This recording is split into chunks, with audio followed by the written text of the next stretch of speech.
किसी भी वेव से निपट सकते हैं, लेकिन कोविड अप्रोप्रिएट बिहेवियर कितना जरूरी है उसके बावजूद भी, क्योंकि ये तो कहा ही जा रहा है कि अगर आप वैक्सीनेट भी हो जाते हैं तो भी आपको कोविड अप्रोप्रिएट बिहेवियर तो अपनाना ही होगा। तो ये कोविड अप्रोप्रिएट बिहेवियर एक ऐसी चीज है जिस पर हमारे पास अभी तक कंट्रोल नहीं रहा है, और हम लोग यूनिक नहीं है, पूरी दुनिया में ये प्रॉब्लम है। क्योंकि पूरी दुनिया में ये लोगों ने प्रोटेस्ट किया है कि हम मास्क क्यों पहने, हम साथ में ना मिले। हमने एक आर्टिकल लिखा था, इसमें कहा था कि अरिस्टोटल नाम के जो फिलोसोफर थे, उन्होंने कहा था man is a social animal, और यहाँ दूसरी तरफ ये है कि सेफ्टी कम्स फर्स्ट। तो सेफ्टी इतनी कर नहीं पा रहे हैं, चाहे इंडिया हो, चाहे यूएस हो, चाहे यूके हो, हर जगह ये प्रॉब्लम हो रही है। सेकेंडली, हम पिछले 30-40 साल में ग्लोबल हो गए हैं। इतना इतना ट्रैवल, इतना इंटरडिपेंडेंस, इतना कंट्रीज में मिंगलिंग सब चल रहा था, और हमारे सारे इकोनॉमीज उससे रिलेटेड है। तो मेरा ख्याल है कोविड अप्रोप्रिएट बिहेवियर एक ऐसा मैसेज है, जैसे हम स्मोकिंग अल्कोहल की तरह बात करते हैं, जो दिया जाएगा पर उसका पेनिट्रेशन इतना ही होने वाला है। एंड में अल्टीमेटली हमारे पास दो ही टूल्स हैं कि ये किसी तरह ये वायरस काबू में आ जाए, ये इनके म्यूटेंट्स डेल्टा अच्छी तरह जान पाए, या हमारे वैक्सीन तगड़े हैं ताकि कोई भी कुछ करे ना करे, या वायरस जो भी करे हम इन वैक्सीनों से इनको संभाल सकते हैं। और अगर तीनों के बीच में एक बैलेंस आ गया तो कंट्रोल होने का चांस है। यही एक हमारे पास है। तो ये मैसेज जाता रहेगा। मेरा ख्याल है मास्किंग 2020 और 2021 का एक वर्ल्ड वाइड एक मैक्सिमम ये वर्ड यूज किया गया होगा, किंतु उसका पेनिट्रेशन तो इतना ही होने वाला है। तो इसी मायने के साथ आगे बढ़ेंगे तो कम से कम हम इस डिजीज को अप्रोप्रिएटली मैनेज कर सकते हैं, कि चारों तरफ से हमें इसको रेडी रहना पड़ेगा। एक नहीं हुआ तो कम से कम दूसरा हथियार हमारे पास होना चाहिए। डॉक्टर रजनीश, क्या अभी और भी वेरिएंट सामने आ सकते हैं? बिल्कुल।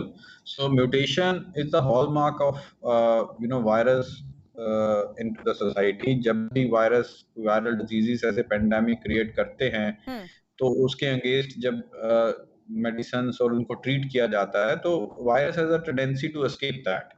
तो उसी एस्केप मैकेनिज्म के चलते उसके बहुत म्यूटेशंस आते हैं, और उसी म्यूटेशंस के चलते virus is trying to survive against all the efforts जो उसके अगेंस्ट किए जा रहे हैं। तो उस म्यूटेशंस को होना बहुत स्वाभाविक है, बहुत कॉमनली हम लोग ये देखते हैं। अभी देखते देखते 1-1.5 साल में देखिए 5-6 म्यूटेशंस हमारे सामने आ गए। Alpha variant, beta variant, then delta variant, delta plus variant, gamma variant, ये सब हो चुका है, आगे भी आएंगे, जिसमें स्पाइक प्रोटीन्स चेंज होंगे। और उसके जरिए क्या होता है, स्पाइक प्रोटीन्स चेंज होने के तहत वो ह्यूमन सेल्स को और अच्छे से अटैच होता है, और अच्छे से उसमें अंदर जाने की टेंडेंसी रखता है, मल्टीप्लाई तेज करता है, और रेजिस्टेंस पैदा करता है ट्रीटमेंट के अगेंस्ट। सो ये सब चीज होगा इसमें। Time to time what I am trying to say, हमें ये बात देखते रहना पड़ेगा कि कौन सा वेरिएंट कब किस चीज के अगेंस्ट रेजिस्टेंस हो रहा है। क्या वो जो नॉर्मल हम एंटीसिपेटेड ट्रीटमेंट है वायरस होने के बाद कर रहे हैं, क्या वो उसके लिए रेजिस्टेंस है?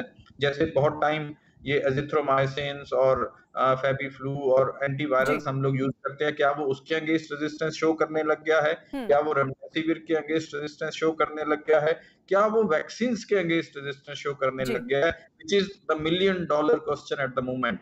सो अगर किसी पॉइंट पे ये लगे भी वैक्सीन के अगेंस्ट रेजिस्टेंस वायरस शो करने लग गया, that is if we predate, if we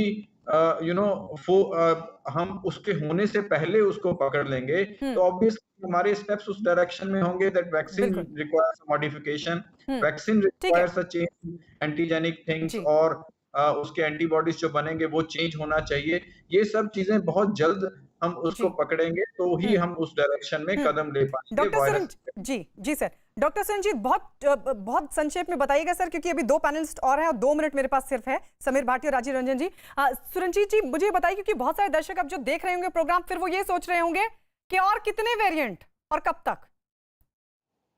variants तो आते रहेंगे, ये तो सर्वाइवल का वो तरीका है। तो अपने आप को वायरस इसलिए म्यूटेट करता है जिससे कि वो सर्वाइव कर पाए, इन्फेक्ट कर पाए। क्योंकि अगर हम लोग जैसे इम्यून हो जाएंगे और हमको अगर वायरस इन्फेक्ट करेगा तो उसका रिप्रोडक्शन आगे नहीं हो पाता है, तो then the virus will die. तो ये तो एक नेचुरल ह्यूमन, किसी भी सर्वाइविंग, किसी भी लाइव ऑर्गेनिज्म का ये तरीका होता है कि सर्वाइव कैसे करे, तो उसका तरीका है। तो म्यूटेशंस तो हम लोग आगे भी देखते रहेंगे इस चीज का।